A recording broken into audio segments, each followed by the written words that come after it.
안녕하세요. 매틀랩 기초 강의 1에 오신 것을 환영합니다.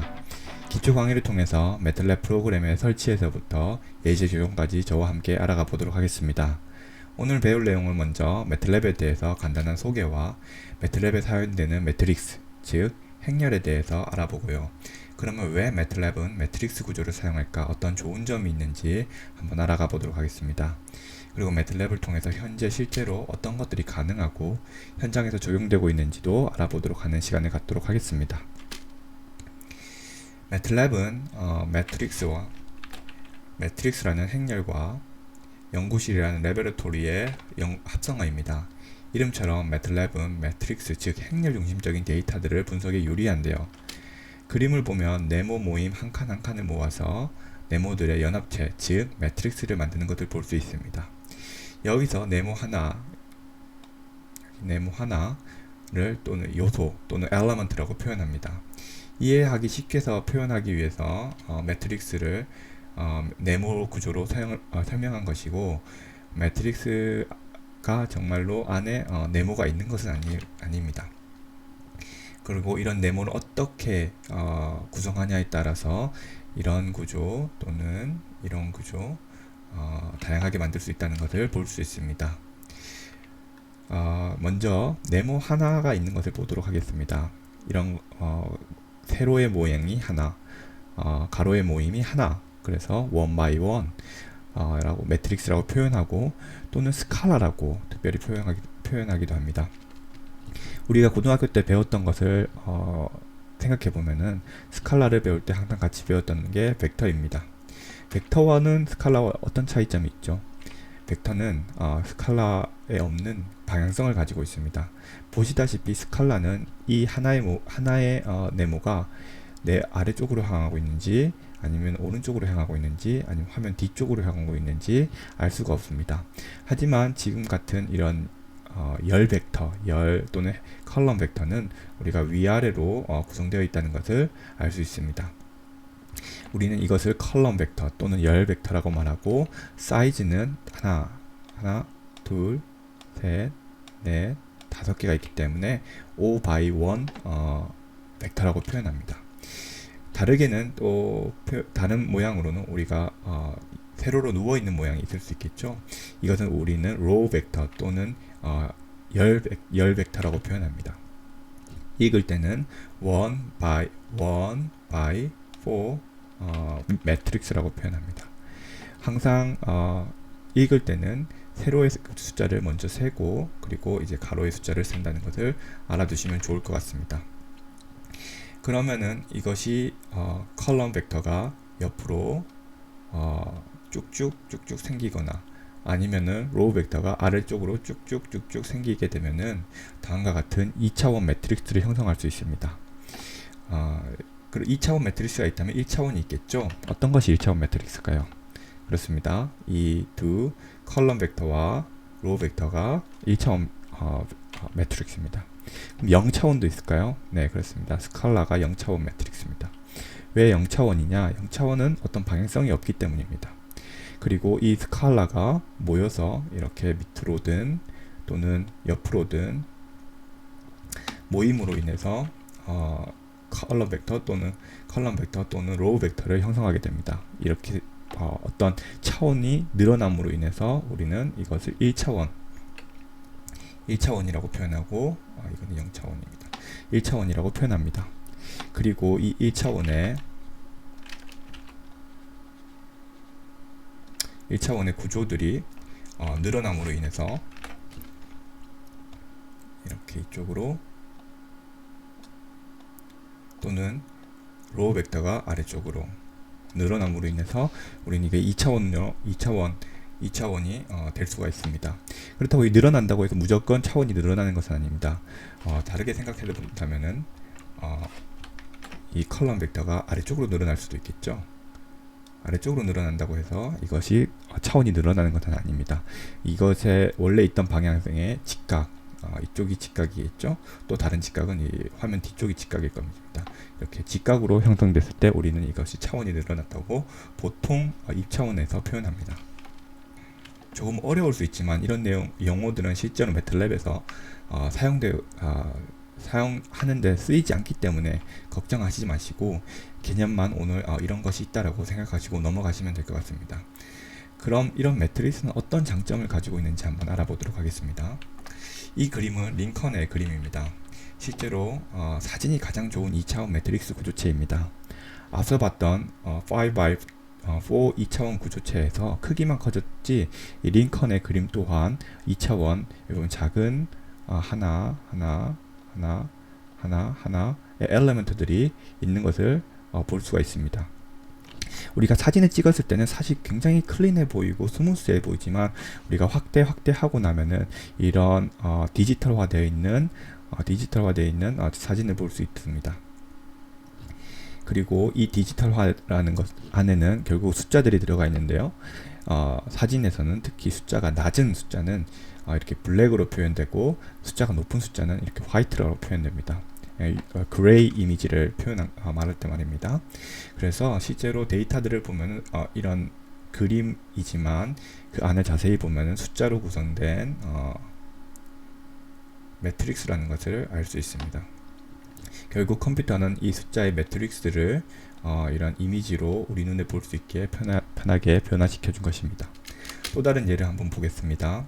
이것은 달 사진이죠. 달 사진이 되게 깔끔하게 보이지만 사실 이 부분을 또 확대를 해서 보면은 이런 숫자로 이루어진 매트릭스라는 것을 2차원 매트릭스라는 걸 알 수 있습니다. 거기 매트릭스 엘리먼트에는 각각 숫자들이 쓰여져 있고 여기 보면은 127이 있고 여기는 148이 있네요. 127보다 148이 조금 더 밝은 것을 볼 수가 있죠. 그런 것으로 숫자가 높으면 높을수록 원래 밝은 표현, 그레이 이미지에서 밝은 것을 나타낸다고 이해하시면 될 것 같습니다. 우리 또 다른 이미지를 보겠습니다. 이거는 과일과 채소의 사진인데요. 칼라 사진이죠. 그럼 칼라는 어떻게 나타낼까요? 기존의 그레이 사진, 두 그레이 사진에서는 밝고 어둠만을 나타냈지만 여기서는 우리가 여러 가지 알록달록한 색깔들을 나타내고 있죠. 가장 색깔들을 나타내는데 잘 쓰이는 것이 RGB 컨비네이션입니다. RGB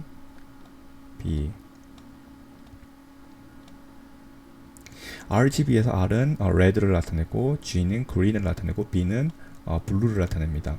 그래서 우리가 우리 눈에 보이는 모든 색깔은 우리 RGB의 컨비네이션으로 표현할 수가 있습니다. 그래서 예를 들어서 red 색깔은 어떻게 표현이 되냐면 1, 0, 0로 표현합니다. G는 0, 1, 0로 표현되겠죠. blue는 0, 0, 1으로 표현합니다. 화이트는요. 화이트는 1, 1, 1로 나타냅니다. 블랙은 0, 0, 0. 옐로우는 1, 1, 0입니다. 그래서 모든 색깔들을 RGB 컨비네이션으로 나타낼 수 있습니다. 그런데 기존에 우리가 그레이 이미지에서는 우리가 어떤 한 밸류만 들어가면 됐었는데 이런 컬러 이미지에서는 이렇게 세 가지의 밸류가 들어가야 됩니다. 그래서 이 한 엘리먼트에 세 가지 밸류가 들어가려면은 어떻게 하는 것이 가능할까요? 그래서 이 RGB는 차원을 두 개를 더 늘리게 되는 겁니다. 그래서 레드 이런 레드 매트릭스 2x2 매트릭스가 2차원 매트릭스가 있을 것이고 그 다음에 뒤에 그린의 2차원 매트릭스가 있을 것이고 그리고 블루의 2차원 매트릭스가 있을 겁니다. 그래서 같은 위치에 서로 다른 세 개의 숫자를 입력하게 되는 것입니다. 그렇게 함으로써 우리에게 컬러 이미지를 나타내고 결과적으로 이것은 우리가 2차원이 아닌 건 3차원 이미지입니다. 우리가 3차원이라고 했을 때 우리는 입체를 말하지만 여기서는 컬러를 말합니다. 우리 3차원이 입체를 말하긴 하지만 여기서는 차원이 2차원에서 하나가 늘어나서 3차원인 것이지 이것이 입체 이미지라는 것을 표현하고 있지는 않습니다. 또 다른 매트릭스를 표현하는 것은 테이블이 있습니다. 테이블을 이용하면 목록별로 값들을 이해하거나 분석하기에 좋습니다. 예를 들어 이 테이블을 한번 보겠습니다. 첫 번째 컬럼을 보면은 나라 이름들이 이렇게 있네요. 아프가니스탄, 아르헨티나, 오스트레일리아, 오스트리아, 벨지엄, 방글라데시, 브라질, 캐나다, 스위tzer랜드, 칠레 이렇게 쭉쭉쭉 있네요. 이 컬럼의 첫 번째 컬럼은 우리 나라라는 것을 알 수 있고 첫 번째 로우를 보니까 1990, 1991 이렇게 쭉쭉쭉 몇 년도인 것을 나타낸 것을 볼 수 있습니다. 정확하게 이 안에 있는 밸류들이 어떤 것을 나타내는 것인지는 알 수 없지만 우리가 예를 들어서 이것이 각 나라의 GDP라고 한번 가정을 해봅시다. 그랬을 때 아프가니스탄의 1990년도에서부터 1998년도까지 GDP가 어떻게 바뀌는지 이렇게 쭉 볼 수가 있고요. 캐나다의 GDP가 어떻게 바뀌는 것인지도 이렇게 쭉 볼 수가 있습니다.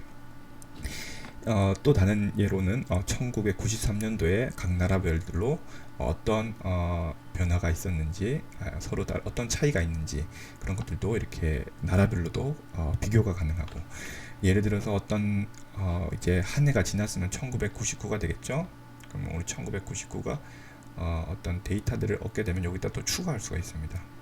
그리고 나라가 내가 모르던 정보에서 또 다른 정보가 생기면 여기 나라 애들을 추가해 가지고 또 더 플러스를 할 수 있는 그런 또 장점이 있습니다. 이런 테이블을 만들 수 있는 장점이 있고요. 또 그래프를 그리기에 상당히 좋습니다. 우리가 이런 2차원 구조 10 by 3인 구조인데요. 매트리스가 있다고 치면은 첫 번째 컬럼을 우리가 x라고 define 하고 나머지 두 컬럼을 y1, y2라고 define 하도록 하겠습니다. 그랬을 때 이 x에 매칭되어 있는 각들을 플라팅해서 이 y1 그래프와 y2 그래프를 각각 나타낼 수 있습니다. 그러므로 인해서 각 첫 번째 어떤 밸류에 해당하는 값들을 이렇게 플라팅 하기에 좋은 특징을 가지고 있습니다. 그리고 필요해서 컬럼이나 로우를 더하거나 삭제하기 쉽습니다. 2차원 2x2 구조체가 있는데요. 이 2x2에 여기 옆에다가 또 2x4를 더 붙이고 2x8을 더 붙이고 또는 4x2를 붙이고 이렇게 붙여 있는 상태에서 이만큼을 다 붙여야 되겠죠. 이만큼을 다 붙인다든지 아니면 이만큼을 다 붙인다든지 할 수가 있는 그런 어레이의 쉬운 것이 또 구조체이고 디멘션을 또 늘려갈 수도 있습니다. 이 원 디멘션에서 1차원에서 이런 1차원에서 2차원으로 어떻게 갔습니까? 옆으로 이렇게 붙였죠.